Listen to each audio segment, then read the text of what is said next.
Hey, welcome to the Northeast Hunt and Film podcast. I'm your host, Jason Alex. Here you'll find hunting stories and strategies based mainly out of the Northeast, but will also include hunts from all around the country. If you can hunt it and you can film it, chances are we're going to talk about it on here. Enjoy.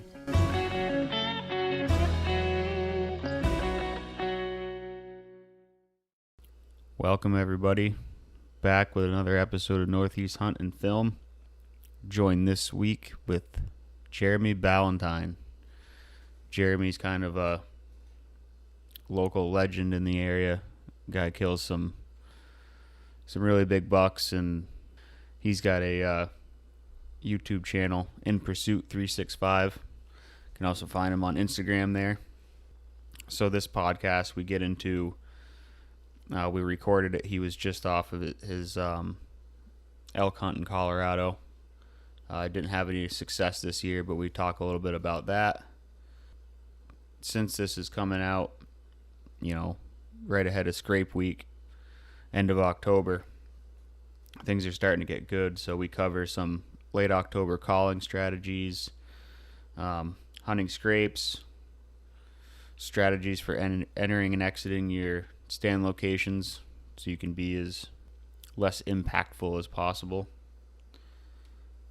We discussed thermals, having a lot of backup plans because things change, how doing your homework is king, scouting is king, dressing properly for longer sits. You basically got to go in freezing your butt off and then get dressed at your tree so you don't work up a sweat. Hunting new spots and how it's important to be super aggressive in new spots so you can learn them quicker, rather than being cautious and have it take 2-3 more years than it should to learn a spot. We get into some shed hunting, we get into some tracking, get into some buck stories. This is one of those where you get your pad and paper out because there's a lot to be learned from it. My proof is in the deer. He's a very good hunter, and you can definitely learn a lot from him. So like I said, we're getting into late October. Things are starting to get good. Massachusetts, or my zone in Massachusetts, is open now. It opened on the 18th. I'm recording this on the 22nd. So I'm getting out there tomorrow, Saturday, after work. Got a good buck in the piece of woods that I checked the camera last week, and he was close to daylight, but I also saw 2 cell cams in there, so I think I got some company, but that's okay. I'm going to go slip in, and I got 2 cameras in there, and I'm going to check and see what the activity looks like. I think, honestly, if it's still nighttime activity, I might back out. I might just do some scouting. I just don't want to screw things up when it's going to be really good the weekend after. So, yeah, excited for that. And then Sunday will be my last bow hunt in New Hampshire, because the following Saturday, I'll more than likely be in Massachusetts, but the following Saturday, muzzleloader opens. And yeah, no sense in carrying a bow when you can carry a gun, as far as I'm concerned. But I'll still be bow hunting Mass on Saturdays and gun in New Hampshire on Sundays, unless I tag out, and then I'll have to pick the bow back up until I can go to Vermont, I guess. No plans on shotgun hunting Mass. I don't have a slug barrel for my gun, and just, yeah, I'll stick to the bow down there. But so before we jump into this podcast with Jeremy, kind of a heavier note. The community around here lost a good person. Actually, it was the 18th, the day Mass opened. Craig McCulloch. I've known him my whole life. I was best friends with his son growing up in grade school and stuff, and we kind of went to different schools after, and I'd see Craig around, and we have some mutual friends and stuff, but Craig was a really great hunter. He worked for Bowtech. He went out and hunted elk in Colorado and whitetails in the Midwest. And more importantly, he was a father, a husband, and a friend. The community around here is really devastated with the loss of a good dude. So I think we as hunters are kind of closer than we are apart. We're more of a community.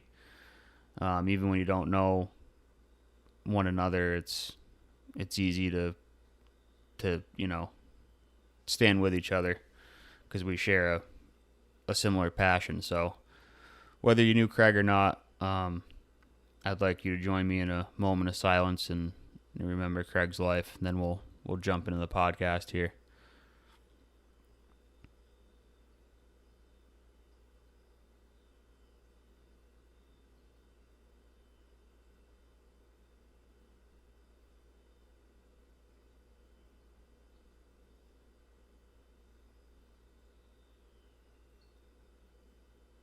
Thank you.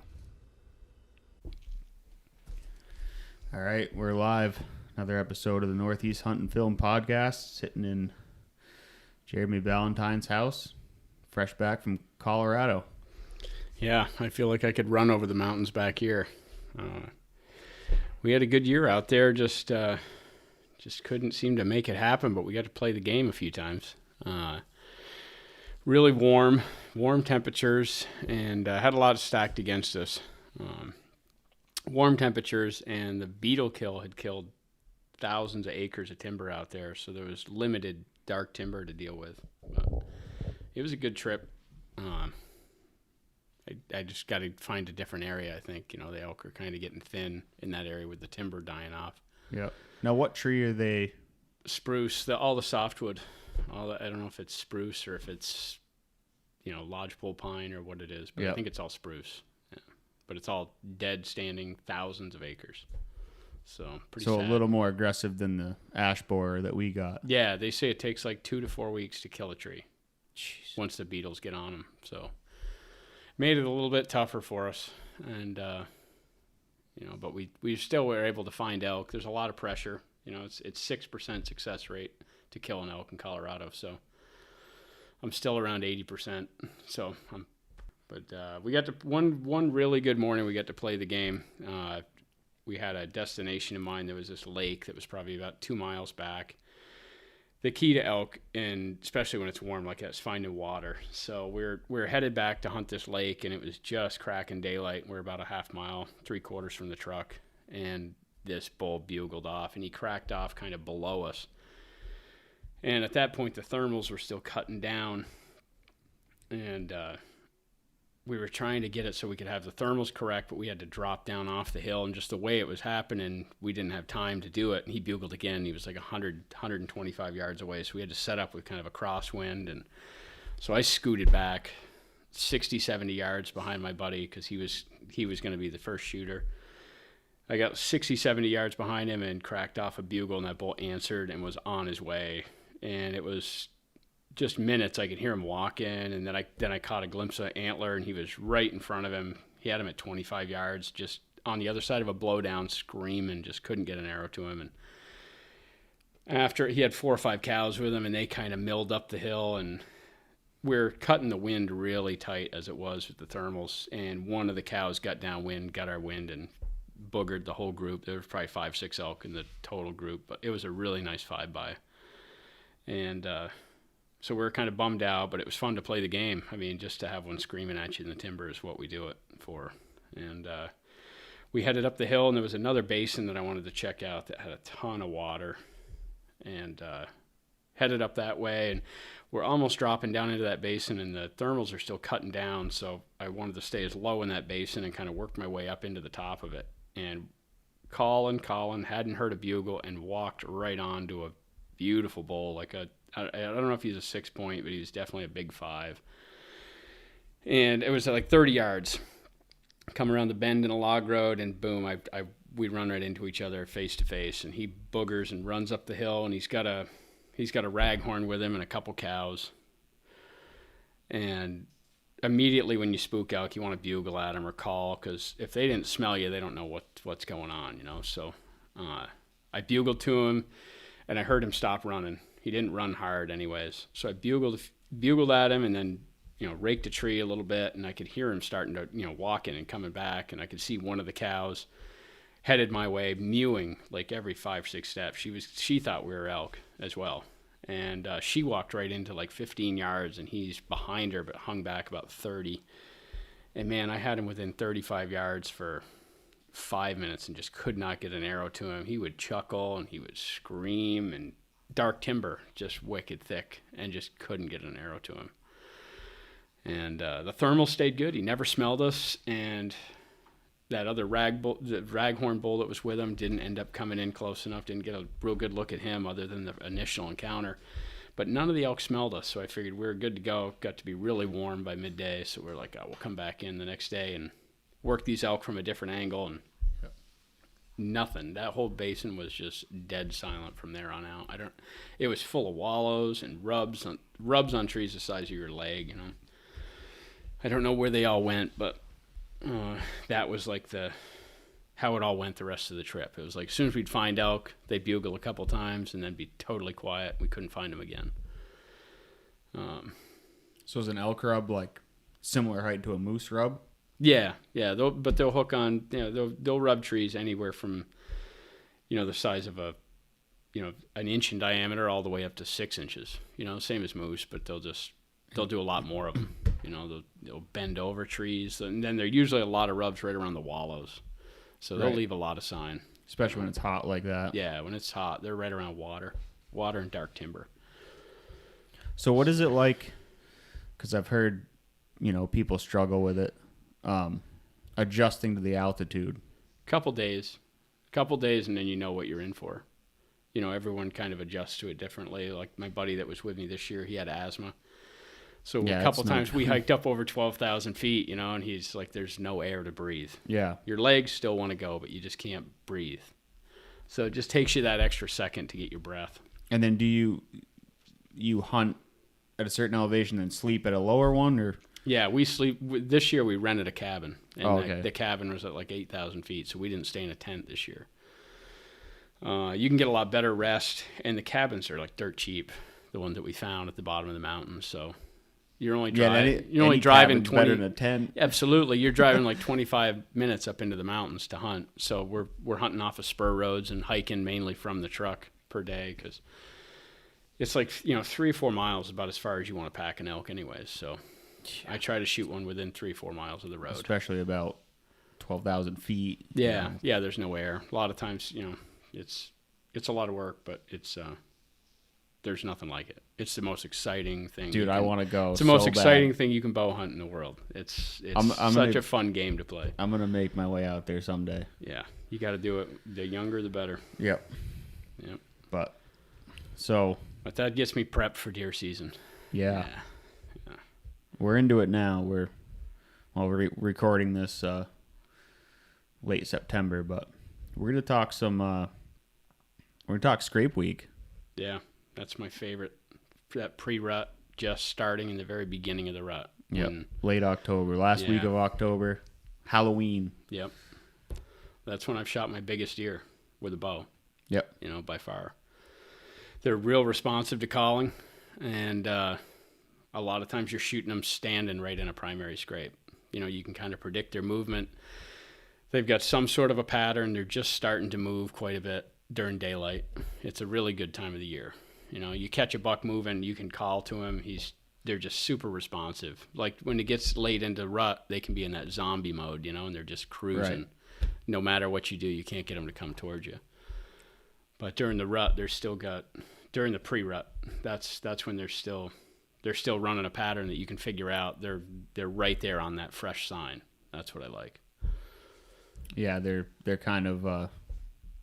The pecking order's kind of been established, but they're protecting it.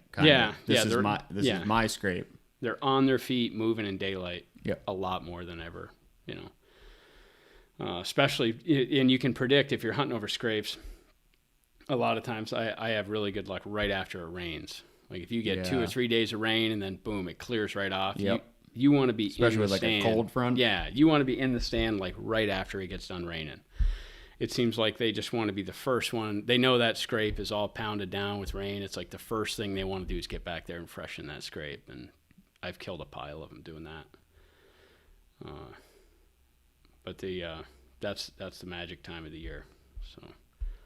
So are you messing with like all day sits, or are you just kind of like, well, my camera tells me he's mainly showing up daylight in the mornings, or are you just kind of... It seems like on scrapes, I have really good luck in the morning into like 10, 11 o'clock, maybe touching on that midday part.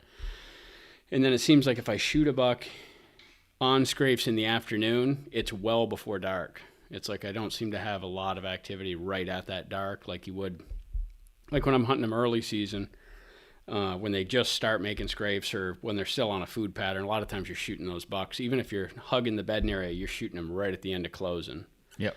It seems like those bucks are on their feet, and I get a lot more good broad daylight. Shoot them 2 hours before dark, in the afternoon. So I get a lot better daylight opportunities that last week of October, first 5 days of November. So it's almost like a 9 to 3. Yeah, it's would be a good. Really, it's any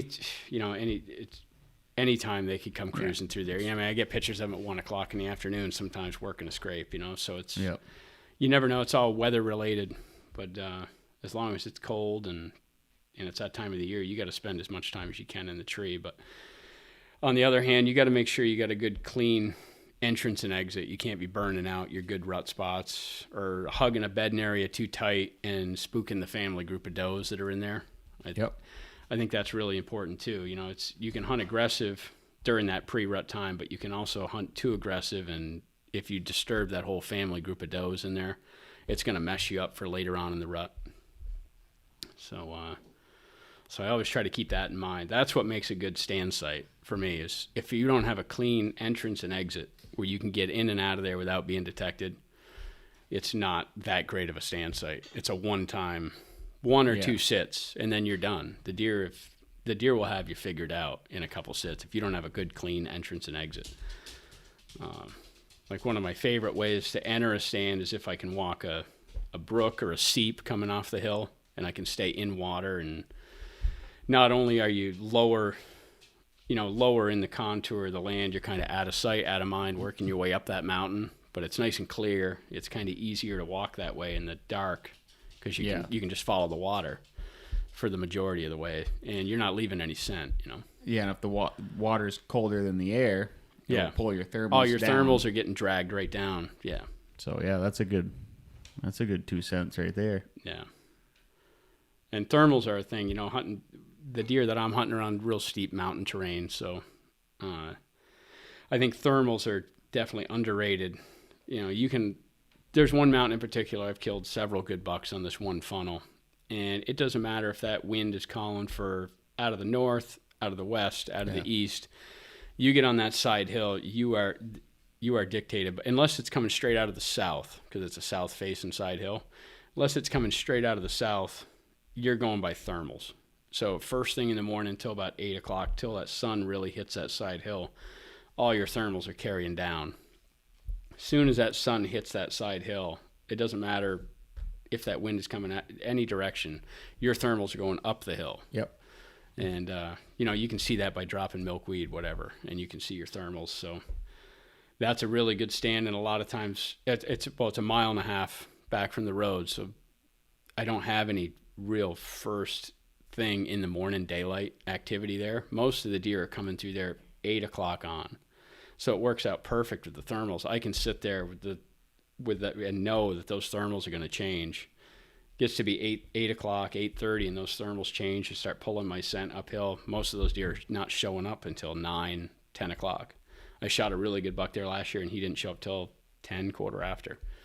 And thermals were cut. There's no way that deer could get downwind of me because the hill's so steep and it goes up and over the hill, and there's no deer sign on the backside. It just works out really good with thermals in that particular spot. And then in the afternoon, you sit on the lower side of that funnel, and the thermals are just dragging down off that mountain like hard.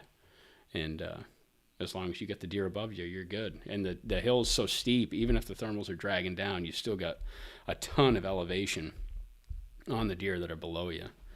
So it seems like that's a really good bulletproof stand. Like I can hunt that 4 or 5, 6 times and have deer walk by and know I never have to walk onto the funnel. Yep. Works out good.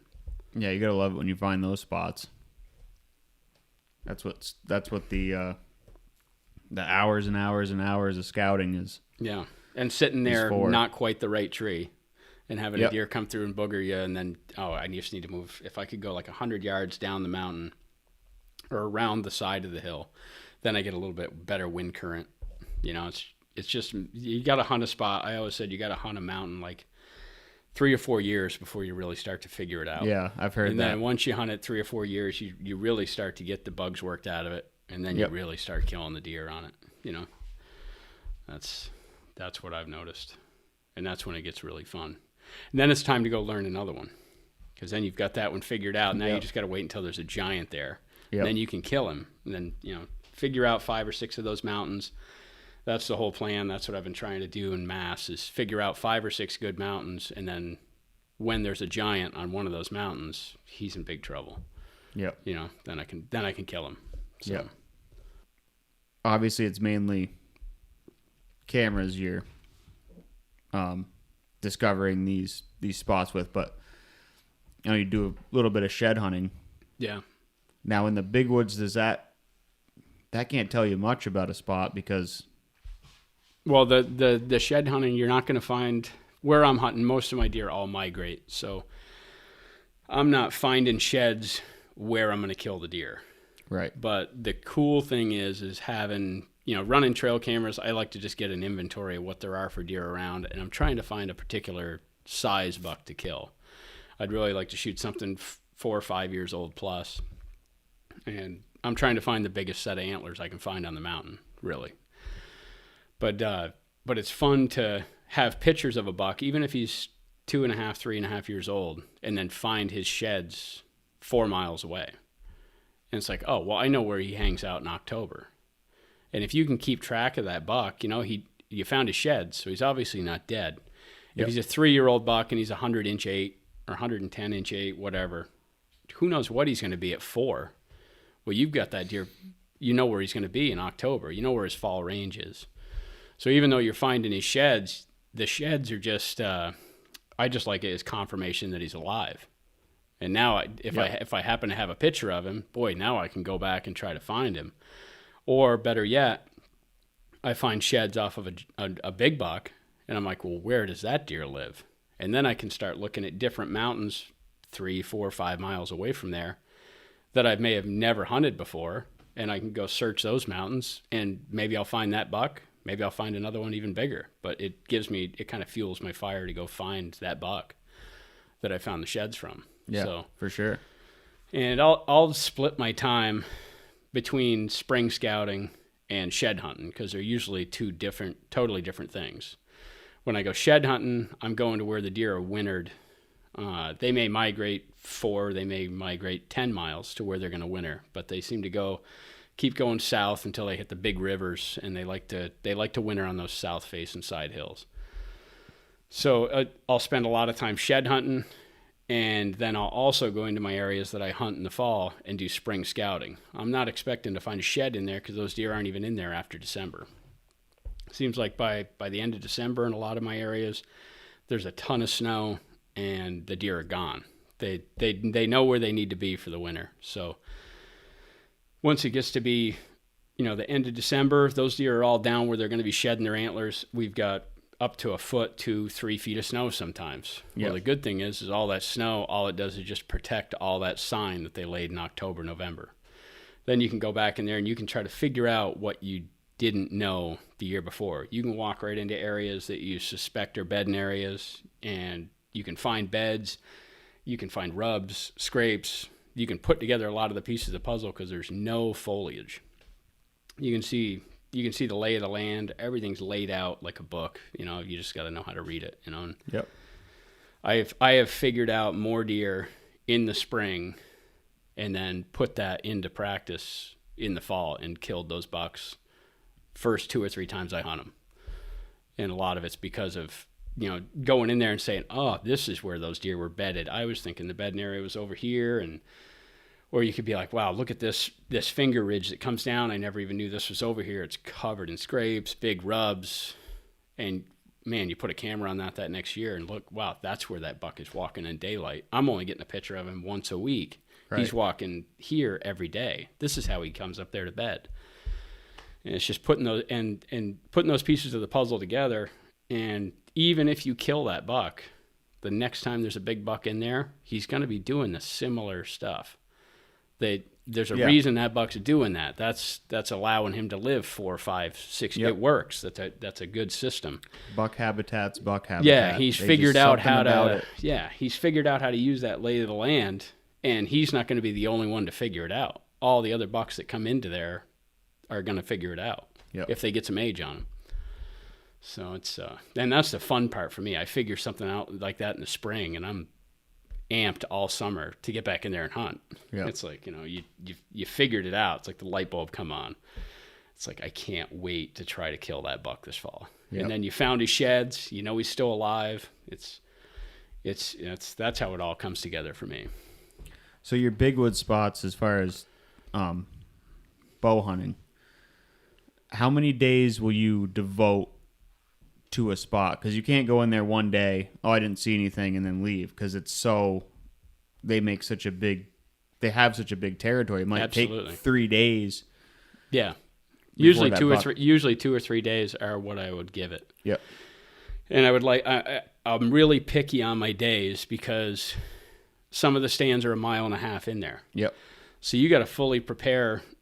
Walking, I want my teeth to be chattering when I leave the truck 2 hours before daylight. I got to be walking in there ice cold so I don't sweat up.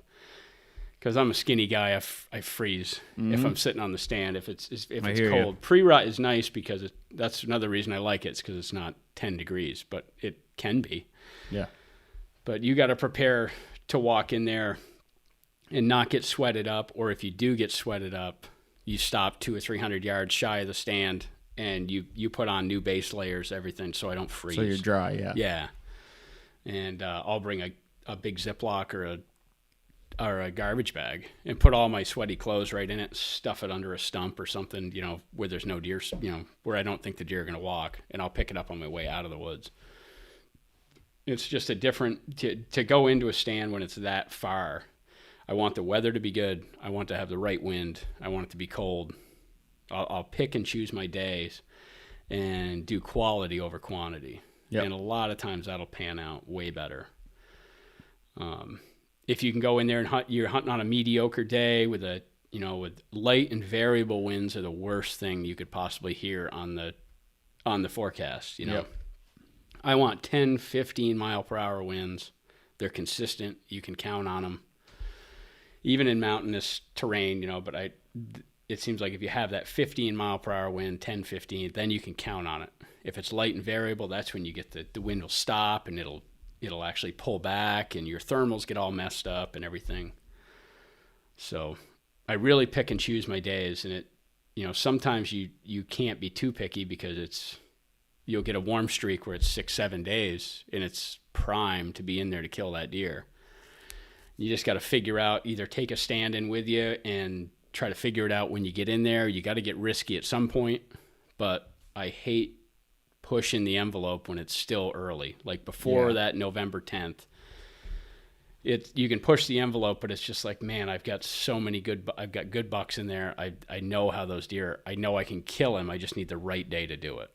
So you gotta ask yourself how many spots you got to burn. That's why I do a ton of scouting, because if you can find 5 or 6 mountains that are good, that you have good bucks on, well, which one could I afford to burn out? I'm gonna go risky on that buck. I think I can kill that buck, and then I'll find a particular one, and I'll, if I spook him, then I'll hunt that mountain back during the rut when the rut's really cranking, because there's different deer coming in there all the time. Yep. But during the pre-rut, when I'm trying to kill a particular deer, that's tough because they still got their guard up. Yeah. at least somewhat. Yeah. I mean, but it's the they're best still- time to kill a particular one, I think, that last part of Yeah. October. For me, anyways. It is. Yeah, it's something that this is my 11th season, and that's been kind of my, I guess, demise. Like, my cameras kill a lot of big deer. Yeah. There's no scent, no movement, nothing. I just don't. Yeah. I don't ever see them, and it's, learning all this stuff because I never thought about. I thought about it, but it was too complicated, like thermals, and I was just like, yeah, I should be good. Yeah. I kill a deer or two every year, but spikes and does and Yeah. Stuff like that. But something this year, I've only hunted 3 days, and normally it's as soon as the season opens, it's every day after work, and Yeah. but I haven't found anything that's like really getting me excited. Yeah. So I've just, I've kind of been staying out. It's been warm. Yeah. As we're recording this, it's the end of September, and it's just been warm. Like, Yeah. today was or close to 80, if it didn't break 80. And it's too warm. So Yeah. I've been scouting and biding my time and trying to figure out where the sign is. I haven't found any luck finding any, but I think that's the ticket to not, Yeah. getting burned out is. Yeah, absolutely. You gotta. The older I've gotten, and the more deer that I've killed, and I'm firm believer in quality over quantity when it comes to sits. Yeah, for sure. But you gotta balance that. You gotta have some areas that if you want to hunt, you can go hunt, and it doesn't really matter if you booger the deer up. That's why. Yeah, go try to kill a doe. Yeah, whatever. or another buck that you know about that's maybe not high priority on the list, but there's a good one on that hill. You've either got sheds from him, or you've got pictures of him, or there's unbelievable sign there. Perfect example would be is if it's a new mountain you just found. If it's a new spot that you just started hunting and you're not sure what's there for deer or whatever, who cares if what happens? The only way You're 2 years from learning the spot anyway. Yeah, the only way you're gonna learn how to hunt, the only way you get better the only way I have is by screwing up. Yep. The only way you can get better is by making mistakes. So the spots that you've got learned, and save those for when you get the perfect days. Go in there and hunt be risky on the new spots that you've just found, or a new buck, or if you screw it up, then you're just going to learn something by messing up. If you don't learn something every time you make a mistake, then that mistake was just made pointlessly. Right. But if you can make a mistake and then you can sit back and just be like, okay, this is what I did wrong, and just analyze it. That's why I don't get a lot of sleep during deer season. It's kind of usually analyzing any mistake I make, but it's that's for me. That's my mindset on it. If I just found the spot and it's a new buck and I had this first year I've ever hunted him or whatever, I may be way more aggressive on that deer than tried and true my really good, confident pre-rut funnels and prime scrapes that I know I can kill deer on. I'm going to be super selective when I hunt those. But my new spots, to learn them, I plan on making mistakes. And that's one way to go about it. Once you learn a couple spots, that's save them, as your ace up your sleeve. And then when you want to hunt, but the weather's not good, go be risky on those new spots, Yeah, because it's exciting. It's a new spot, and you Absolutely. Yeah. and it may pay off. You may go in there, be a super risky move right in there, super tight to that bedding area with an iffy wind. It's kind of a light and variable wind, but those thermals are going to drag off in the afternoon. Get in there late, so you got thermals that it's that last 3 hours of daylight. Get in there so you're right at that last 3 hours, so you got thermals working for you. I've had that pay off. But you may spook him. Yep. But it doesn't matter. You haven't burned out your best spots. Those best spots. You're going to get a good day the very end of October, first 5 days of November. You're going to get that perfect day to go set that primary scrape. And that buck's going to come through because it's going to be a good day. You've picked the right wind. It's cold. Barometric pressure's up. He's going to move. You're going to shoot him. And it's worked out that way a bunch. So Yeah, and you've run cameras in the snow. How many deer tracks go behind? Oh, the camera misses a ton. Yeah. Yeah, you can't count on that camera telling you what every buck that's on that mountain. It's just a tool. Yeah. Yeah, it's just a tool for me to try to find a buck that I want to hunt. I mean, there can be some huge inventory. There can be some huge sign in there and everything, but it may just be it may not be a deer that's got very much for antler on his head, and there could be media, like the biggest typical that I've ever hunted in the state of Massachusetts. That deer left very little sign. He only made a couple scrapes that I ever found. And all the rubs that I found that he made were like 4 or 5 signpost rubs on the top of this one ridge. But he would work those signpost rubs. But if I didn't put a camera on those signpost rubs, I would have never known that there was a Boone and Crockett typical in that piece of woods. I would have just assumed there was, some good, but I mean, the incentive to hunt that deer once I saw him, yeah, it was incredible. So you sleep in your stand. It's an hour and 20-minute drive, hour and 30-minute drive to get to the spot to hunt. It's like that made me get up and hunt that deer. I didn't kill him, but to know I'm hunting a buck that big, man, that's motivation to stay. It was awesome. Yeah. When you're, bored. I mean, it made me put hundreds and hundreds of miles in looking for his sheds that I never found. I mean, the deer looked like he had a rib cage on his head. He was huge. I don't know how big he was, but he was 170 plus. But it's like you'd have never known that deer was that big because there wasn't. I've hunted spots where there's way more sign than that. The bucks have got it all torn up. There isn't a deer in there over 120 inches. Yep. But there was a world-class deer on that mountain, and I had a ton of pictures of him. But well, that's just kids versus adults. Yeah. The 2-year-old bucks are kids. Yeah, absolutely. I'm going to rub every tree, and I'm going to chase all these does around the first week in November, and then, come the 15th, whoa. Yeah. Oh, there he is. Yeah, Okay. Absolutely. Yeah, we'll stay. Here's your doe, buddy. Sorry. Yeah. And that's another thing about where I hunt in Mass is a lot of deer don't have big feet. Like some of these deer their antler score is more than their body weight. Yep. And so, you can see tracks you can look at a scrape and there's a buck track in the scrape and you're like, that's a 140, 155 pound deer, He could be 140, 155 inches as well and 5 years old. They just don't have a big body. That's another thing. Cameras tell you that, So I think Mass might be one of the most underrated states for bow hunting. For me, I like it because deer. I live right on the border, so I like it because Vermont is only a 1 buck state. Yep. So I'm waiting for snow in Vermont 99% of the time. I get snow on the ground. I know where there's some good bucks. I'm going to go find a buck and track him. But for pre-rut, New Jersey public land is phenomenal.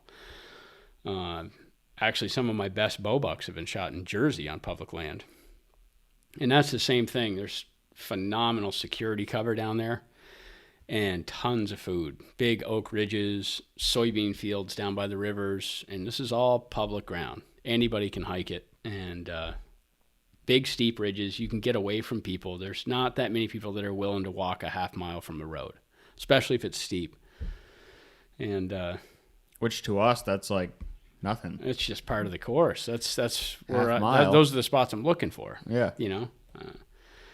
So there's big bucks to be shot everywhere. It's just having the right timing. Now Vermont has a good timing to their season. You can hunt right into the pre-rut. Before, I think we were the only state in the country that was hunting white-tailed deer, that you couldn't hunt deer from the last week in October to the first 8 or 9, 10 days of November. They got to figure it out. It was just absolutely insane.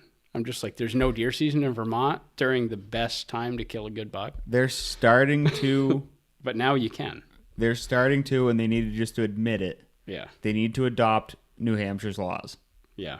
Let bow season run the entire season. No blackout dates. Yep. Not closed on youth weekend. None of that. Yeah. And I'm all for youth hunting. I'm all for it. But like, if you want to go try to kill a deer with a stick and a string, you should be allowed to go do so. And you need time. You need time for it to happen. When you got such a short season. if a state's changing their laws every year, Yeah. how long has it been? I asked Timmy this question. How long has it been since New Hampshire's changed their season? He's like, I don't know. Been that way most of my forever. life. Yeah. And they have a way better buck to doe ratio. They're shooting Boone and Crockett deer there every year. Look at Neil's. Yeah. Neil shot a 192-inch deer in southern New Hampshire. I mean, that's and that deer was old. Yeah. He was that big for a while. Yeah. It's not like all of a sudden he just blew up one year. Yeah.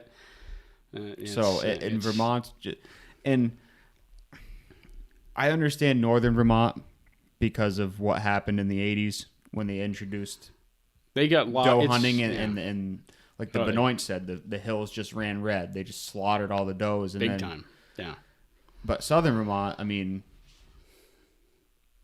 really no excuse. It's getting a lot better. It is. I mean, it's. I think the spike horn law helped. Yeah. I think Vermont's, in my lifetime, it's definitely the best it's ever been right now as far as finding bucks to hunt.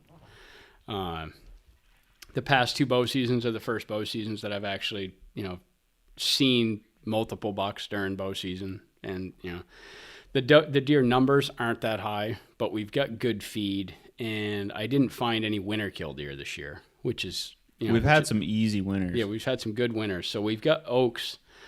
With the acorn crop and apple crop that we got this year, there's more food than there are deer to eat it. That's for sure. Now we just need a couple of light winners. Yep. There's turkeys everywhere. They're like the plague right now. But yeah, southern Vermont has acorns. That's what I think. That's the main reason why we shoot bigger antler deer in the southern part. And they got really good logging up in the northern part. They shoot heavier bodied deer. Of course, the further north you go, the bigger the bodies get. Right. Naturally. But Vermont is basically 2 totally different zones. The northern is totally different than the southern, so. Yeah, the first buck I shot tracking was in the Northeast Kingdom. Yeah. 2-year-old, 163 pounds. Yeah, it's crazy. Yeah. He had a big foot on him. Yeah. I'd have thought he was 180. Yeah. But he was just a squirrely little 5-point. And to be quite honest, I jumped him and he was tearing across the woods and I shot.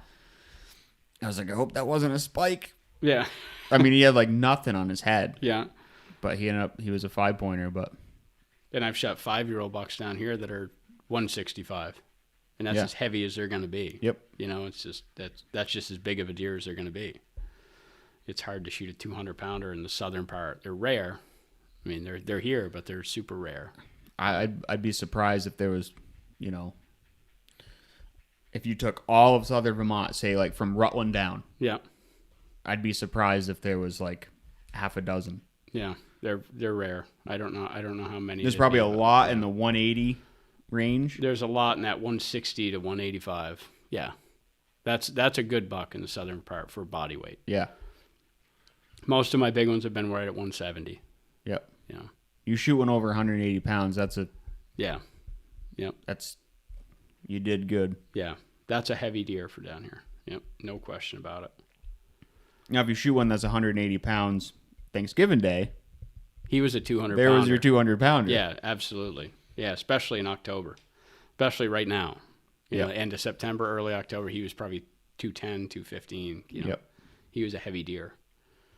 I shot a buck last year in Massachusetts, and it was December 15th. I shot him with a shotgun, and that deer was at like a 120-inch 8-pointer, really good mature buck, heavy antlers, but he would be hard pressed to weigh 135 pounds. Yeah, he was skin and bones. He was run down from the rut.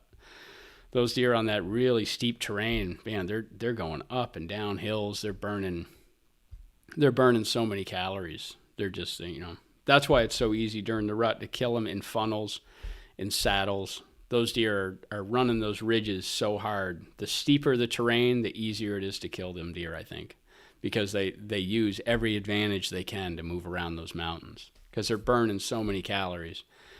They got to use every saddle. They got to use the lay of the land to move around easier. That's why I really like hunting that steep terrain. Yeah. I don't have the hunters. I don't see anybody. If I'm in the steeper the terrain, whether it be Vermont, Massachusetts, New Hampshire, New Jersey, the steeper the better. You don't see the hunters, and I can predict how the deer are moving around that mountain a lot easier. So I think that helps a lot. When you're in farm country and everything's kind of rolling and flat, those deer can kind of mill about, and you need a major terrain feature to kind of funnel them. And with the mountains on that steep terrain, boy, you can find a lot better terrain features in a lot of different spots. You can find them right on a map and then walk right in there. Boom. Yep. That's look at the deer coming through here. Yep. So you're hunting that like kind of upper third? Yeah. You're not on the ridge top? No, upper third, like right about a quarter, a third of the way down. Like this magic funnel that I have that I've killed 4 really good bucks in this one funnel, all within 200-yard spot. And 3 of them have been out of a stand, and 1 of them was tracking. And I actually tracked him right through that funnel. That's kind of how I found it. And tracked him right around. I shot him in his bed, where all the deer bed on the end of that knob. It's really shelves out, and it's all plateaus and hemlocks and ledgy and really thick mountain laurel and stuff. I caught him in his bed right on the end of that ridge. But that really steep stuff like that, man, it's a beautiful bench about a third of the way down the hill, and the bench flows all the way around the hill for about a quarter mile, and it goes right into the bedding area. And if you look at that bench on a topo map, you can follow the contour line from that bench. The bench kind of peters out and stops, but it's still a side hill. You can follow that contour line for like a half a mile, and it goes through the biggest saddle in that entire ridge. And the bottom of that saddle is the exact same contour on a map as that bench. So those bucks are coming from the backside of that mountain, come through that saddle. Right. They don't have to lose or gain any altitude. And they come right along that whole side hill of oak. And it's all wide open oaks. It's like the deer are using that all during, that's all nighttime. It's tons of acorns, but that's all food area. But a buck can come through that saddle. When he gets all the way through the saddle and he spills on that side of the mountain, he can stay at that same contour, work all the way around that side hill and scent check that whole side hill, gets to that bench, and it's littered with scrapes, follows that scrape line all the way right into the bedding area. Boom, there are all the does. So it's like, that's why everything lays out. And from finding that spot, I've looked for that same feature whenever I'm looking at different mountains. I'll look, find a big saddle, find a bench, find the bedding area, and then try to figure out how it all connects. And now, do you want to be the first one, like you in there, like middle of September, like mock scrapes? Yeah, I went in there before I went to Colorado. Yep. I went in there August 25th, and I opened up a scrape, and I put a cell camera on it.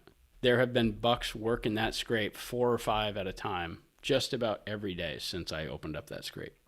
Even right now, this morning there was an 8-pointer in that scrape an hour after daylight in the morning. And this is mass. This is mass. Yeah. If it was New Hampshire, you're like, damn it. If it was New Hampshire, that deer would have been dead this morning because I'd have been there. I'm just not hunting New Hampshire this year. I'm going to gun hunt New Hampshire. My plan is to hunt Vermont during October, guide a moose hunter, the rifle season, moose season, and then I'm going down. I'm going to bow hunt Mass and bow hunt public land New Jersey. And after I get done bow hunting and it's around Thanksgiving, I'm going to chase the snow. Yep. I'm going to go to either the Adirondacks. If they got snow, I'm going to go to Maine. They will. They get that lake effect. Yeah. They'll probably have snow in October. Yeah. I'm either going to go to the Adirondacks, or I'm going to go to New Hampshire, or I'm going to go to Maine, or all 3 if I got time. I don't know. We'll see. That's why I've been on Timmy.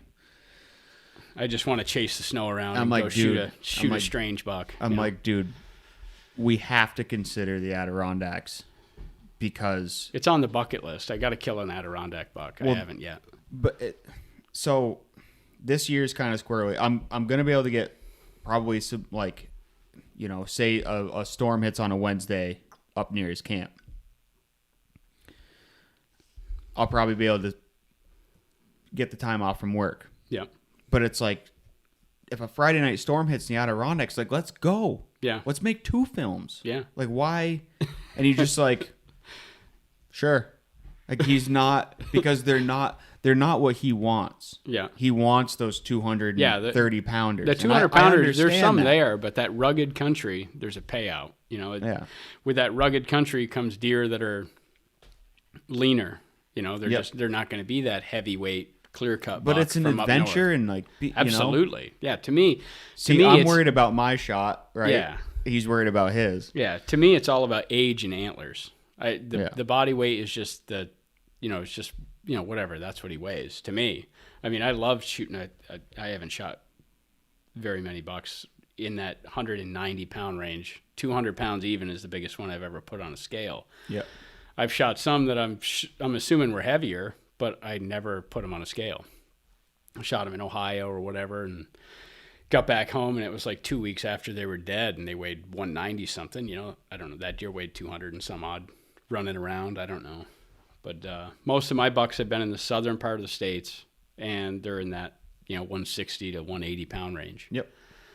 But a 5-year-old buck plus a 5+-year-old buck is a 5+-year-old buck. I don't Doesn't care. matter what he weighs. He's a genius at surviving. So they got some age on him, man. I like them. That's what I like. Yep. So that's what I'm all about. And tracking deer in the snow is the most exciting way to kill a whitetail.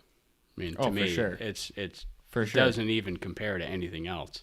It's nonstop action. Yeah, all day. It's no boredom. You're living the entire story, and it's like playing out in front of you. The whole day. Whether you kill that buck or not, you got one hell of a story at the end of the day to talk about.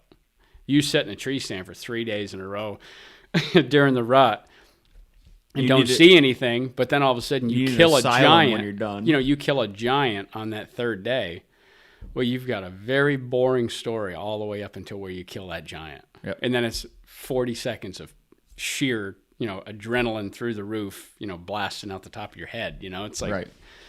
But with tracking a buck, you're excited from the moment you find that track on. That's what I like about it. So that's why I like to leave my Vermont tag for when I get snow, because I can go whenever I want. If I get snow, boom, I'm not working that day. Yeah. I'm going and finding a buck track and I'm hunting him. I can. So it's that's why I like to leave that tag. I'd hate to be stuck in my state of Vermont and have to go work when there's 6 inches of fresh snow on the ground because I don't have a buck tag. So it's like I'll bow hunt a little bit, but I'm not shooting a buck with a bow in Vermont unless he's a dandy. He'd have to be a really big one. Right. That's kind of what Hal says about Bear Ground. He's like, because they only use it one buck tag. Yeah, use it for scouting. He's like, I wouldn't even shoot one on Bear Ground unless it was a monster. Yeah, it would have to be. I'd rather save it for snow. Yeah. But, he's kind of landlocked. Yeah. Like, we have the luxury of hunting multiple states that aren't far away. Absolutely. We live in Jackman. It's like, you get a long drive. Canada. Yeah. Yeah. Yeah, you're stuck in Maine. Yeah. You hunt Rangeley. Yeah. Now you can go hunt New Hampshire. Yeah. All right, let's switch gears a little here and talk some gear. So, you're a Hoyt guy. I'm actually shooting a prime this year. Or you were a Hoyt guy. I did shoot Hoyt for quite a while. Every company's making really good bows now. But I started shooting a prime this year. Still shooting Easton arrows and everything. I always was a pretty hardcore fixed blade guy. But I started shooting a Sever broadhead, which is a mechanical, but it pivots. It's a 2-blade, and it pivots around bone and everything. And I've killed a couple elk with them, and phenomenal penetration. So I'm kind of, I'm still shooting a heavy arrow, whatever. I like a 500 grain finished arrow with good front of center. Makes my bow quieter and everything, but yep. I go back and forth between shooting a fixed blade and a mechanical, but the only mechanical I like is that Sever. It's got really heavy duty blades and it pivots. And I shot an elk frontal head on right in the front of the chest, right in that thoracic opening. I went right up to the fletch, and that elk was like dead in 5 seconds. And I shot another elk 2 years ago. How far? It's like 20 yards. Yep. That's about as far as I would take a frontal. a 20-yard in. That must have been exciting. 20 Wicked. yards. Yeah, I came in screaming, walked around. I was all full drawn. He walked around a blowdown, thump, and you shoot them frontal and you go in that thoracic opening, they're alive under 10 seconds. It's like they don't even get out of sight. It's a deadly shot. But I shot an elk 2 years ago at like 47 yards broadside and just zipped right through him like it wasn't even there. And that was with a 2-inch mechanical. A lot of that can be contributed to shooting a heavy arrow setup, whatever. But I like a beefy setup because, well, especially hunting whitetails, if you're calling to them, a lot of times they're going to come in quartered towards, or I want to be able to shoot a whitetail at any angle. Doesn't matter. If a big buck comes, I grunt to him or rattle to him, or he's chasing a doe in, he stops there hard quartered on. I know I want to pound right down through that shoulder. I can. So I'm shooting 70 pounds and a heavy arrow. And it seemed to work really good. Other than that, like when it gets to be that pre-rut time, there's some things that I definitely want to have in my gear bag that I don't go in the woods without. I like to have 2 grunt calls. I like to have one that's a really loud. I like that Primo's buck roar, and it's got that tube at the top you can do the snort wheeze through. Yep. I like that one if it's windy days and I really need to get a deer's attention. I like to have that loud grunt call, but man, if it's still like first thing in the morning and there's not a lot of breeze, or in the afternoon and it's just before dark and it's real quiet, that grunt call will overpower a deer at like even 70, 80 yards. It's just really loud. So I'll have like a true talker, real subtle. That's that real soft rubber call, and I can tone that way down. I can do a real soft tending grunt with that. And, calls are key, and I think calling too much, sometimes they can pinpoint exactly where you're at in the stand, so being able to call just loud enough so they can hear you is key to, helping you out quite a bit. What's a good rule of thumb of like when to start? Is that like I don't call first cold front in late October, or how do you I don't do a lot of blind calling at all. I won't blind call very much at all until it gets to be right into the rut. I may do some rattling, blind calling and stuff like that, but I like to call to a deer when I can see him. Okay. Because I want to be able to see how they're reacting to that call. And if I grunt to a buck and he snaps his head up and he's looking my direction, I'm not calling again, because that's when they can really pinpoint exactly where you're at. Wait till he starts to walk again, then grunt to him again. If you're just blind calling, there could be a buck just out of sight, and he's standing there listening. He's listening to the whole thing going on, and he knows exactly where you're at when he walks in. He knows exactly where that call was coming from. So you can overcall and it can screw you up. But one important thing I have during that pre-rut time is a set of rattling antlers. Like, even if you don't use them, there are a couple bucks that I can think of, but one in particular just a few years ago that I would not have killed without antlers. There's no question in my mind. It was a super cold morning. It was November 13th, and it was 13 degrees. I remember it was the same temperature as the date. And that was bib type weather. So I've got bibs and a heavy jacket and stuff. I go in dressed really light, and I get all the stuff on. You get dressed at the base of the tree, get up. I'm freezing, and it gets to be about 9 o'clock in the morning. And it is pretty calm that day, but the woods is like cornflake leaves. Well, I can hear a deer walking for 5 minutes before I can see him, and I'm just like, I know that's a buck. He's just trudging, not even stopping. Crunch, crunch, crunch, crunch, crunch, crunch, and you could hear him coming. Finally, I saw him, and it was a really nice 10-point, probably mid to upper 120s, and he was cruising. And I was grunting to him on that grunt call and snort wheezing at him. He couldn't hear it over the leaves. Well, he's just about ready to walk up the mountain. He's like 100 yards. Couldn't hear the grunt call. So he's just about ready to start up into a clear cut, and that clear cut is nasty, 8, 9 years old, and it's all slashed. That's where he was going in there to check for does, is what he was doing. And there was it was when I was hunting that huge typical, and there was a line of signpost rubs coming right out of the corner of that clear cut going right by the stand. And I'm surprised he wasn't walking that that run that went up by all those signpost rubs. So he was just cutting across the top of he was just walking from bedding area to bedding area. He didn't really care what was in between. He was just covering ground. He had freshly broken tines and everything. He had a particular attitude about him. And he wouldn't hear the grunt call. So I hung the bow back up. I reached down. I grabbed my rattling antlers just as he started into that cut and clashed the antlers together and rattled for about 5-6 seconds. And I stopped. And when I stopped rattling, I couldn't hear him walking anymore. I'm like, he's standing right there listening. So I hung the antlers back up, and I snort wheezed at him. That deer you could just hear him in the leaves spin on a dime, grunted, and sounded like a dirt bike, and he's come right down out of that cut. And I was like, there, I got his attention now. But you never got his attention without those rattling antlers, you know.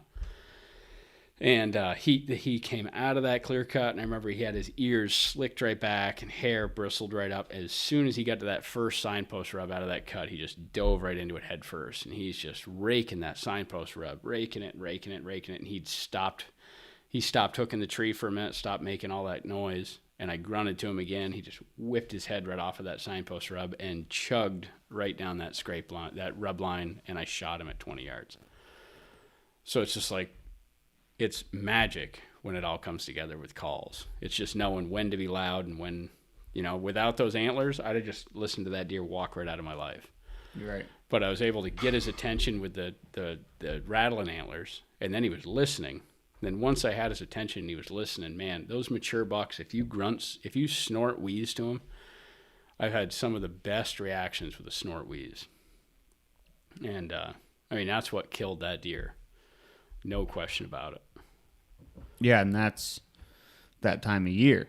Yeah. That was what he was wanting like, to hear. He was either wanting to go in there and find a doe that was coming in, or he wanted to fight. I mean, when I found that deer at the end of the blood trail, he had freshly broken tines. I mean, he had one tine that he'd broken like an inch or two off of the G3.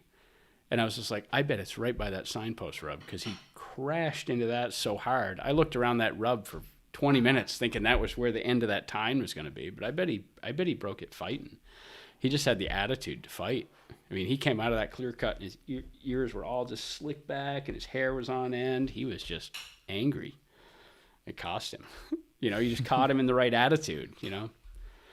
And it's a good time, man, when all that comes together. Yeah, for sure.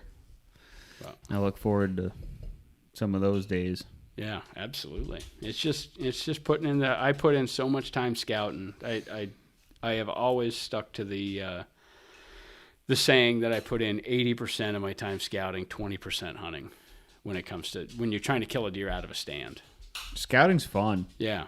Hunting's for me it is. Hunting's boring. Yeah. Well, the scouting makes the hunting intense, but I choose when I'm trying to kill a deer out of a stand, I choose quality over quantity. And it's really starting to pan out over the past 5 years. And not bounce around so much. With snow, you got to hunt when there's snow when you're trying to track a deer. Yeah. You got to hunt when there's snow. Whether it's crunchy, whether it's wet and makes a lot of noise, whether it's perfect powder, whether there's no wind, whether there's a ton of wind, you got to hunt when there's snow. But when you're trying to kill them out of a stand, I really pick and choose my days with the particular deer. But other than that, calls are number one thing I wouldn't go in the woods without. No question about it. I try to walk to my stand without a light. That's another thing. If I do, it'll be like a green or a red light. I hate shining a light around in the woods, walking to or from the stand. I just don't think, I've walked right by deer without a light on in the dark and heard them spook, and they only spook and go just a little ways, and they don't really freak out. Like, I'd much rather spook a deer when it's completely dark than during the day. So, and I think it spooks them a lot less when you don't have a light on. It might not. It might just. That's just my opinion. But having a good backpack for me to be able to do those sits where I'm hiking in a long ways to the stand, you got to have a backpack you can put all your clothes on. Yep. So you using one of your elk packs? Because I recently got the Mystery Ranch, the pop-up 38. Mm-hmm. That's what I'm using for saddle hunting, because Yeah. I put my sticks underneath it and I put my platform in behind the pack frame, and Yeah. I got all my. It's actually it's a 38 and it ain't big enough for all my camera gear. Oh, camera gear is crazy. Yeah, you got to And- have another backpack entirely. Yeah, I'm for learning that. I have an old it's a belt pack, but I think I'm gonna put it on, wear it like frontwards, Yep. and I'm gonna keep all my camera gear in that, and then that'll just be a separate rope I haul it up in the saddle with, Yeah. because I'm like, this will work fine now, but what happens when I need to haul in clothes? Yeah, it works good in warm weather. You can get away with a lot more, but when it gets to be November and the end of November, getting into that Thanksgiving week, and Yep. it's below 30 degrees. When it's below 30, You if got I'm your going to sit camera there, arm, if I'm going to sit fluid there head, for camera. man, I need bibs if I'm going to sit there for more than 5-6 hours. Yep. And that Thanksgiving week, that's the colder it is. Those are the days you want to be sitting. Those funnels, you're going to have that buck cruising through at noon, 1 o'clock, and you're going to and I cannot walk in there at like 8 o'clock in the morning and get in a stand. I got to get in there before daylight. It's just I just feel like I'm deer hunting. Right. But I have had it happen a lot during the rut where I'm just like, you know what? I could probably just sleep in and take my time and get up onto these ridges. These bucks are moving from 9:30 to 2. It's like, that's the magic time. I don't have to get up at 3 in the morning and drive down there and then hike an hour and a half in the dark and get in that stand and freeze until that sun comes up. But I think it's all part of paying your dues. What's going to happen is you don't do it one day and you're going to go check that camera and there's a monster came through, 20 minutes after daylight and you weren't there. And you're going to feel guilty for sleeping in. Or you kill one at 11:30 and you go, the plan worked. Yeah, absolutely. It could happen. Yeah. But I'll save that for when I'm running late. Yeah. If I'm running late, I just feel guilty going in late. So I want to get in there early and just put my time in. Because that's all that's paid off for me. It's just working hard at it. In the spring, I don't know how many hundreds of miles I walk in the spring. And I'll go back and forth from shed hunting to spring scouting, because they're usually in two different mind frames. Yeah, you got to slow down to shed hunt. Yeah, and I'm in a totally different area. I'm not where I'm hunting. True. Yeah. The deer are they're totally in a migrated spot for shed hunting. Now because I've found a few sheds and it weren't by looking for them. Yeah. Actually, I found a match set, probably 115-inch 8. Yep. Riding my dirt bike. No kidding. On my buddy's farm. We were in this old pasture and we were doing wheelies up this hill, and I turned around and just right where I turned around, I almost stepped on it because you put your foot out, Yeah. I was like, huh. So I picked it up and I held it up to them, and they were like, what? So parked the bike and we all looked 50 yards. There was the other one. Yeah, there's the other one. Yeah. Yep. Cool. But you got some deer that shed early. yeah. There's some deer that shed in December. So in all reality, you could find a shed where you can kill some of them deer. But in these big woods deer, a lot of them are migrating miles before they drop their antlers. So you looking for certain elevation, or you looking for south and east facing slopes? Yep, I hear and that a lot of times they'll migrate south until they hit the first big river. And Okay. they love to winter, on south or east facing slopes facing a river and oak. They want to be in there eating acorns. And it's good to have thermal cover. It's good to have a little bit of hemlocks mixed in. They need some thermal cover. And I find the bulk of my, I was talking with a buddy of mine, Brandon, this spring about finding sheds. And there's a lot of country that is perfect, that fits the bill. Southeast facing slopes covered in oak. You can walk in there and there's acorns all over the ground. They're just warning any deer in there. And then you can walk 2 or 3 ridges over, get into a whole nother basin, and boom, there's 50 deer in there. And it's like, well, why didn't they like the other one? I don't know. But the one key element that I found with finding good sheds is there's water there also. There's running water coming off those side hills. And I don't know if they're at the point of where they're open all winter long, but I mean, one morning this spring, I was in a deer yard and I found 7 fresh antlers that one morning. And every one of them, I could hear water running from where I found the shed. And it was a little spring that's always open, flowing down. I think those bucks are just, they're always bedding right by that water. They're feeding, they're getting water. Even in the winter, they need water. So, Oh, yeah. So you need all the elements on that side hill to really make it a good wintering side hill. And the good thing is once you find one, that you can go back there year after year after year. That's where those deer winter. And I mean, I can walk into some of those yards every year, and I know there's going to be 50 to 60 deer in some of those yards, and it's just full of deer. There are deer there that have come 10 miles to winter there. So there's a lot of sheds you find that you'll never figure out where that buck is. Right. But the cool part is I've found sheds off of bucks 2-3 years in a row, and I never figured out where the hell he lived in the fall. But it's like wherever he lives, man, there is no one hunting there.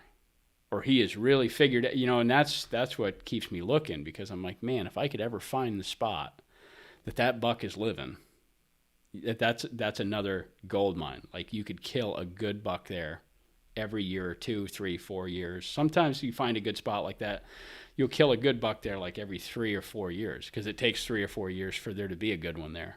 But when there is a good one there, you've got it figured out. So that's the good part about finding sheds, is it keeps me looking and keeps me knowing that there's other big bucks out there. And there's other pieces of the mountain that I've never explored. Right. Other mountains, wow, there's a particular 8-pointer I'm going to try to kill this year. I've got 2 sets of antlers from him, and I could not find his set from this year. And I know he's alive. I didn't hear of him getting killed with a shotgun or a muzzleloader. But I've found his antlers on that same mountain for 2 years in a row, and I had pictures of him alive this past November. All the way into Christmas, I had pictures of him. So I'm hoping that deer turns up. If he died somewhere, then I didn't find his body. Or if somebody shot him, I didn't hear about it. But he was upper 130s 8-pointer. So I'm assuming I'd have heard about it. But the other thing you got to factor in is I've put all those miles into looking for sheds. But if both of those sheds are laying right next to each other, right, I could have walked 15 yards from them and never found them. So it's like, you can't say that you've covered that mountain looking for sheds. You never do. It'd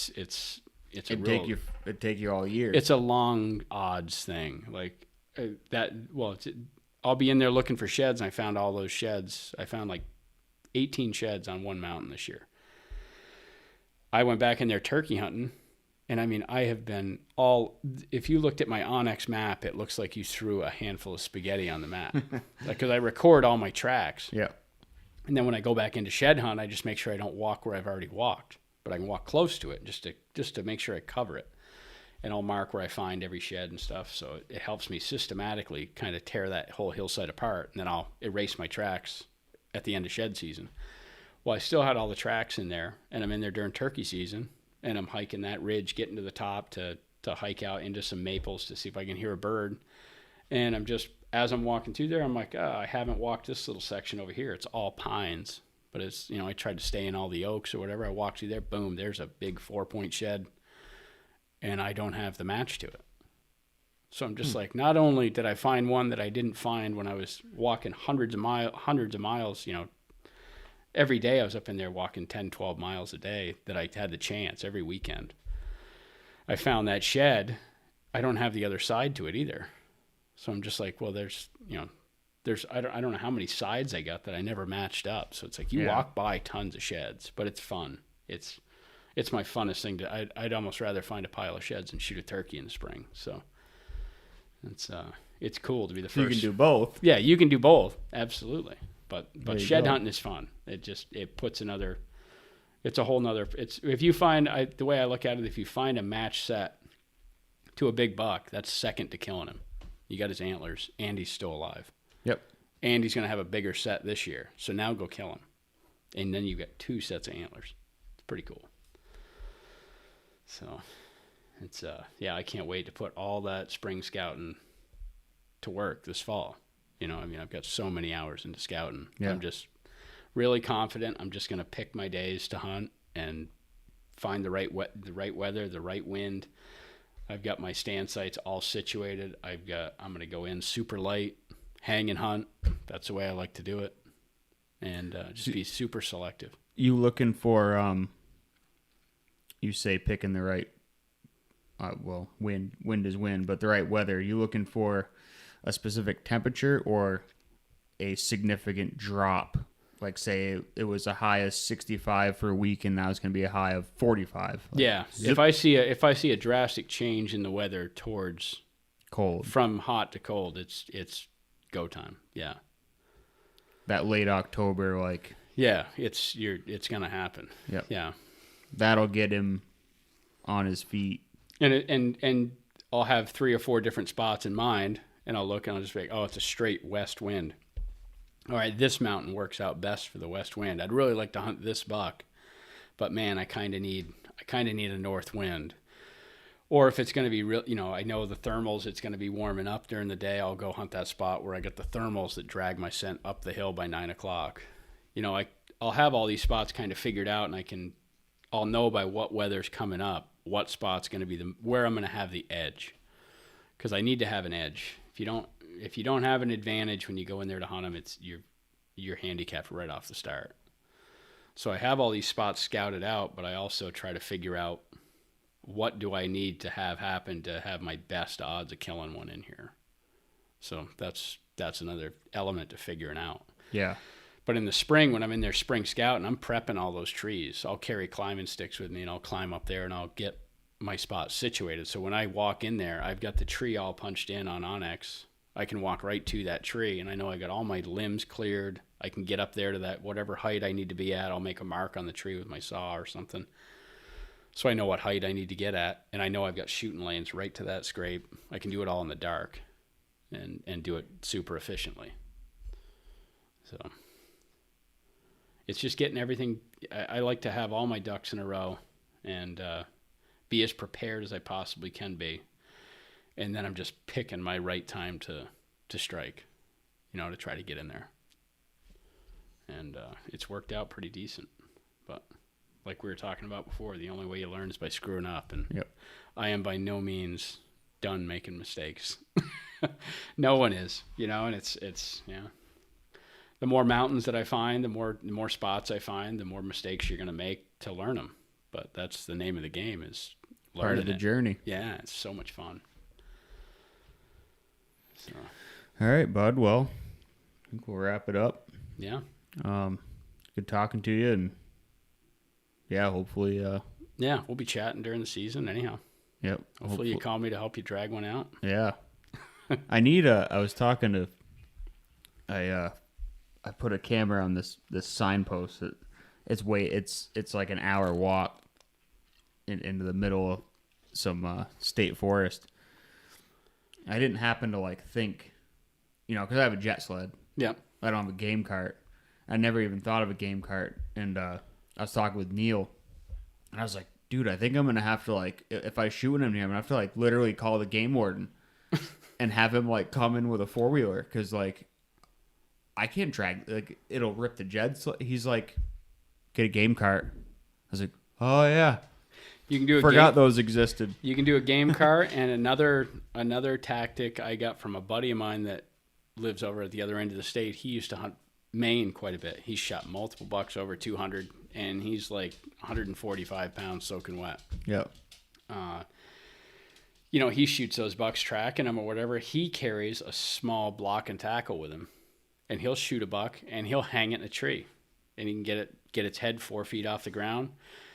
Of course, he takes off a T-shirt or rips off a chunk of his underwear or something and hangs it on the antler. So coyotes won't touch it, but coyotes don't want to touch anything that's hanging like that. They're scared to death of stuff that's hanging up in the air. But if it's laying on the ground, they're going to eat it. But that's foreign. It's totally unnatural to them. So there's a company right in New Hampshire. It's called Nifty Lift, and I bought a tiny little block and tackle. I can put it in the pocket of my pack, and I can lift 900 pounds with the thing. I think the guy built it. He was a snowmobiler, and he built it to help get snowmobiles unstuck when Yep. he got them stuck, because he was always frustrated with pulling snowmobiles out of and he never even thought of the hunting application of it. But my buddy, I couldn't find a small block and tackle anywhere, and this one's got a lock on it and everything. Huh. So he'll shoot a big buck, and then he hangs it in a tree, and then he just leaves, punches it in on his GPS, leaves, takes all of his, his rifle, all of his gear back, and then he calls me. And then I go back in and help him drag it the next day. That's his plan lately. But that is a good way if you're shooting deer way back in, that are, especially if you shoot one in the afternoon. It's like a lot of those spots that I'm hunting, I don't have any cell service.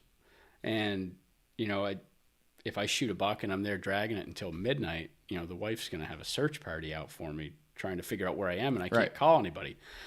But if I could shoot a buck and then winch him right up into a tree, get him 3-4 feet off the ground, mark it, carry my stand, all my gear out, don't get blood all over me, carry all my warm clothes if it's November, carry all that stuff out, walk back in jeans and a shirt the next day, and take your time, drag him out in the daylight, and then you don't get a stick in your eye. Right. It's a pretty cool product that I got. So, but it's made right in New Hampshire. It's a nice local made thing. But that block and tackle idea, hanging the deer and then going back in, dragging them out the next day is awesome.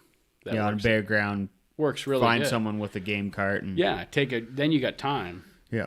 You can get a game cart. You can reassess the area, look at it on a map. Oh, if I come in from this other road, don't worry about where your truck is then. Right. Just get out of there. Come back the next day, park in a different location. Yeah, you're hiking all uphill to the deer, but then you're dragging the deer all downhill.